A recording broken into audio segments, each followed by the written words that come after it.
Should be Notre Dame. Notre Dame. I mean, I don't think that's a huge surprise. The Irish, it has to be gut-wrenching for them after being in the field pretty firmly until last week, then sitting on the bubble and then getting bumped. Second team out is BYU.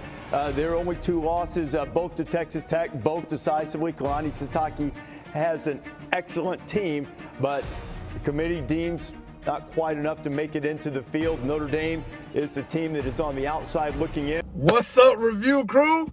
We are back with another review, and we finally got it, y'all. We finally got it. The list is no longer fluid.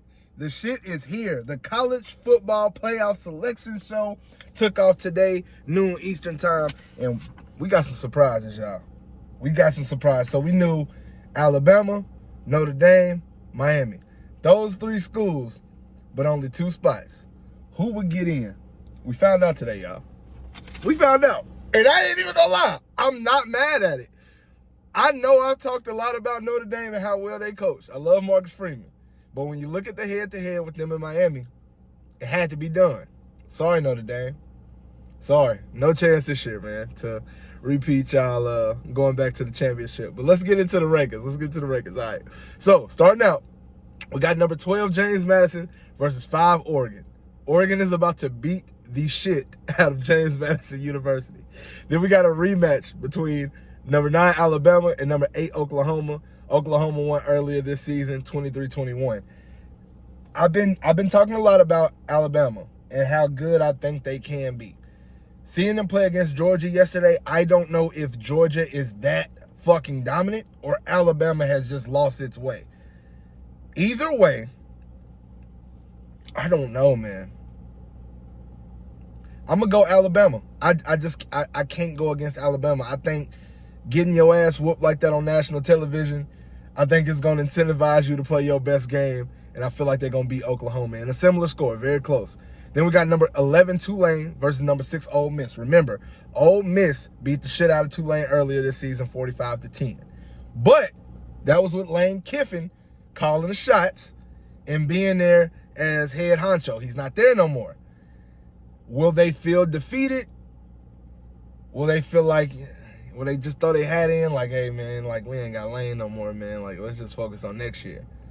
I think even if they did that, beating the team by 35, bro, that's 5 touchdowns. You should still be good. It might be a closer game, but I think they still beat the shit out of Tulane. All right, then you got number 10, Miami, versus number 7, A&M. Miami got in. The head-to-head versus Notre Dame definitely helped them. This game I am so split on. I'm going to tell you why. I'm an Ohio State fan, right?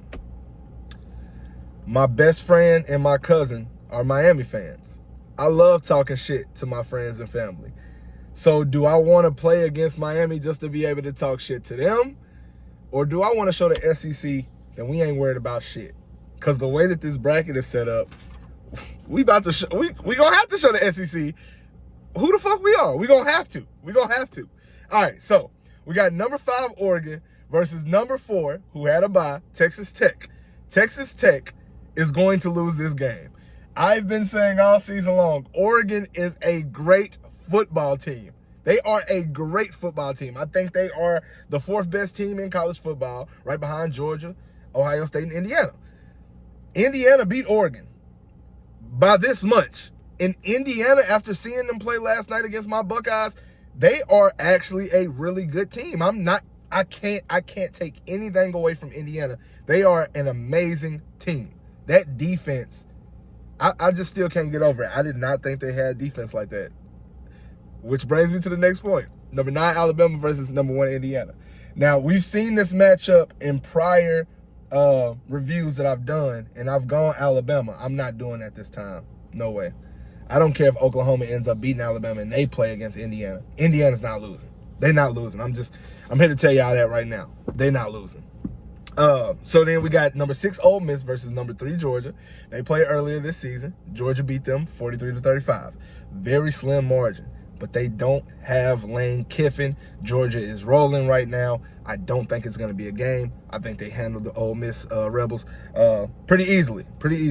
Then we got number 7, A&M. I did take A&M over Ohio with Ohio State, right? Number 2, Ohio State. So they did just drop us. They just switched us to Indiana, which I can agree with. I thought we would go to 3, but putting us at 2, we only lost by 3. Indiana's a hell of a team. I mean, I still think we're the best team in the nation. I'm not even being biased. Like, we have everything we need. Last night just went our night. That damn Charlie Becker. I think we handled A&M, though. Marcel Reed, he's been out for a little bit. He's been able to nurse his injury. If they are able to beat Miami, it's going to be with Miami giving him a run for his money. He's going to be tired when he sees Ohio State. Hopefully Ohio State is just, they're focused, locked in, don't let the bye, rest over rest, We don't need that. Then we got number 5 Oregon versus number 1 Indiana in a rematch of the game. I think Indiana, like I said, they not losing no more. Dan Lanning, I love him. I hate Oregon's fan base. I don't like Oregon's fan base. That's really all it is. As a team, I don't have anything bad to say about Oregon. They've never done anything to us. But I hate their fan base. But I don't see Indiana losing. I'm sorry. I just don't see Indiana losing. And then we got number 3 Georgia versus number 1 Ohio State. Remember when I talked about the SEC and how I got a cousin and a best friend who like Miami?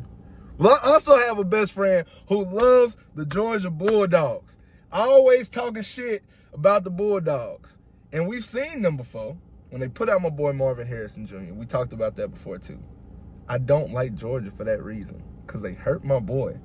But I love the fact that I can talk shit to my friends and my family members, and we just have a verbal sparring match about whose team's the best all season long, and we get to put it on paper and actually see this shit play out. I love it.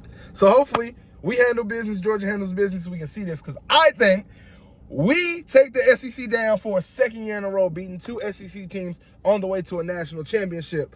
And with that national championship, that is, yeah, that's right. Y'all listening right. It's going to be a rematch between last night's Big Ten championship game with Ohio State and Indiana. Now, I said yesterday, and I'm standing on business with this shit, Indiana don't want to see us again. And I'm talking to the Indiana fan base. Y'all know y'all don't want to see us again. That weak-ass 3-point victory. But like I said, I've been giving y'all so much credit, bro. So much credit since I actually seen y'all defense. Y'all are very good. Y'all could win that game again. But it's hard to beat a team twice. Albeit I know I had some people beating the team twice in this bracket, but that's for other reasons. I'll tell you this. It won't be 13-10 the next time. It won't be 13-10. We play Indiana again. I think we're going to give them more of what we're capable of on offense, and I think they give us more of what they're capable of. But I'm going to give us a 31-27 win. We win by 4. Okay, we win by 4. I'm going with it. There it is on Reviews Under the Rearview. Y'all can screen record this shit. I said it. 31-27 Ohio State, and we repeat as the national champions. But who are y'all a fan of? Did y'all team get in? If not, how y'all feeling? Is it bullshit? What do y'all think should have happened? Tell me in the comment section. I want to hear from everyone, all fan bases, even if it's one of the fan bases that I don't fuck with, Oregon. But yeah, so we're here. Welcome to Selection Sunday. But that's it. That's all I got for y'all today. And like any other video, we are going to leave this one in the review.